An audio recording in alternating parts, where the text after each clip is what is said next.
Good morning. 9:30. I was gonna get a good start on the day, but the wind is blowing so hard that I'm not even sure it's gonna be possible to work outside, even down in the yard.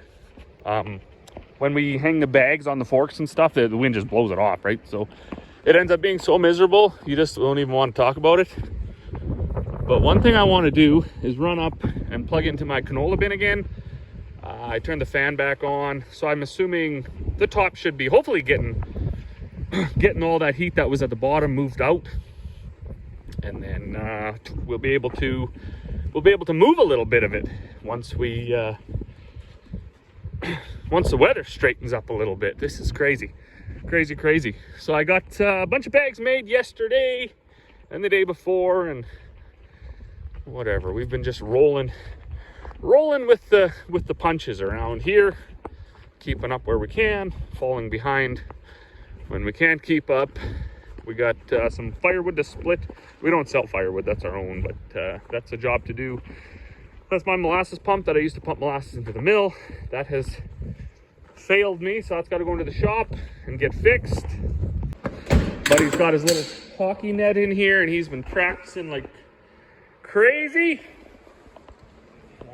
Wants to get a goal this Saturday, he said. So I had a huge victory yesterday, like huge, one of the biggest you could ever hope for. My telehandler my backhoe had no lights, and it's very unhandy in the dark trying to load totes. And it's always dark now. It gets dark at like 4 o'clock, and it doesn't get light again till whenever. And I had installed a light bar, and I'd replaced these lights. So what happened? My alternator was putting out like 24 volts, and it actually blew all the lights up. And then we got it fixed, and for some reason it quit. Now I got flashers on both sides. I got lights on the back for digging, and I got boom, lights on the front for front lighting, if you will. The only thing that is an issue at the moment is signal lights. Right signal light blinks. Left signal light does not blink, but it's a loose connection I figured out, I think right here. So I see it just about went there. Anyways, that's for something that doesn't leave the yard. We're just gonna we're not gonna dwell on that. I will get it, and I'll probably work at it today until the wind goes down. Dad's been fixing this auger. He did the gearbox in it. Did he buy a new one, or was there two? I don't even know what the old boy did. Huh. I thought there was another one sitting over there. There is. I wonder if he bought a new one. Because there's that one. I guess this one probably he has to put on the auger. So he's done the bearings and the seals. Well, that seems a little rough. Bearing seals, put some new oil in there. That's what he's been working away at. I was horsing around with Buddy's go-kart yesterday. I think he cooked her. I think she needs an engine. So I was looking though, an engine for this thing's like $120. And a rebuild kit was like $70 or $80. So you may as well just get the whole engine.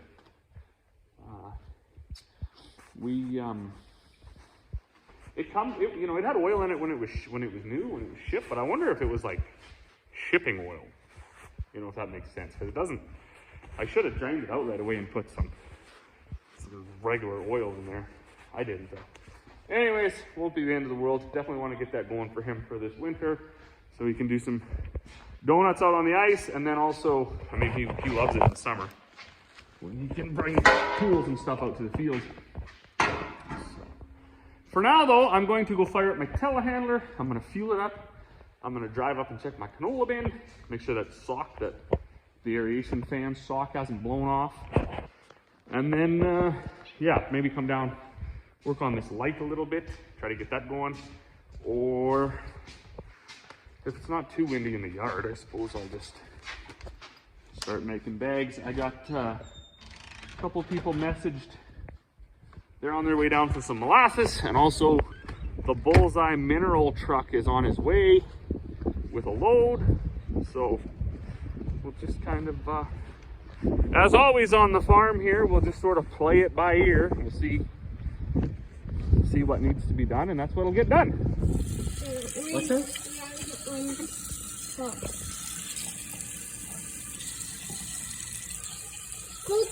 Oh.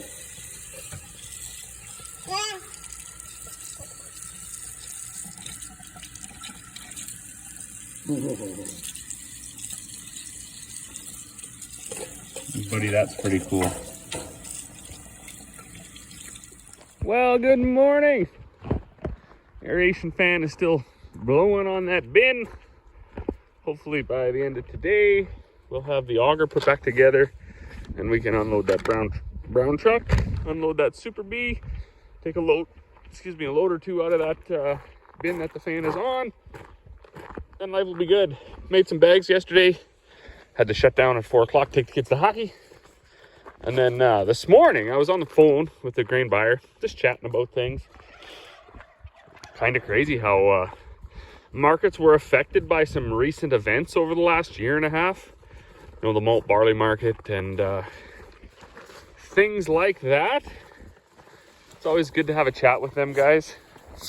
Stay in the loop. And then they don't forget your name. So if something comes up, they might be able to give you a call and hook you up. Also, I had forgot all about those I forgot all about those color changing cars until Buddy was like, "Hey Dad, my car changes color." That's pretty cool. What do we got here? That's frozen solid, so obviously that needs to be turned up a little bit.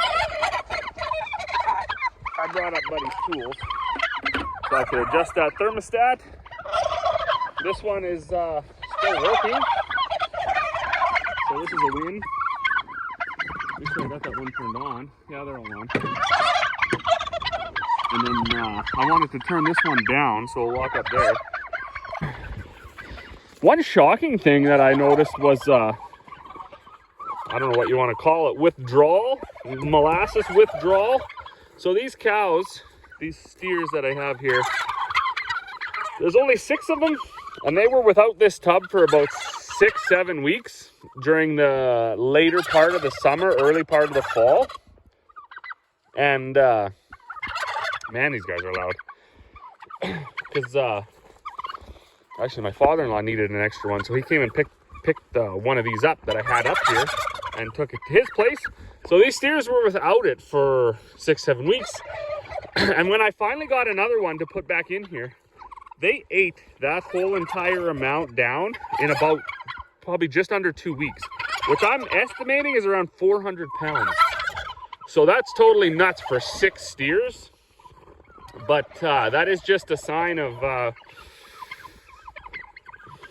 lot of people ask, you know, will they regulate, so on and so forth. And they do, except they get their fill before they regulate. They have to get their vitamin and mineral levels up, and they have to get used to the product. So if you have 6 steers, it's going to be a lot less financially than if you have 160, because you know they're gonna do the same. So one thing that we always recommend is you know, helping the animals regulate, so they don't just have free run of it, because they will consume a lot fairly fast, and it is easier on the wallet to get them to if you assist in the way that they regulate. So anyways, I'm going to turn this thermostat up a little bit, and then what? I guess we'll go down to the yard and find something to do.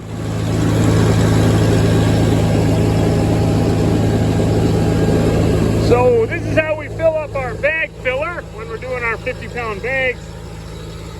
Just saves one trip through the mill. Oh cow, look at that. That one's full. So I'll fill this right up Then I'll take it, we'll bag it into 50-pound bags, come back, finish filling it up. Like I say, that just one less engine running, I suppose, and one less trip through a bunch of augers, because this is just going to be rolled barley.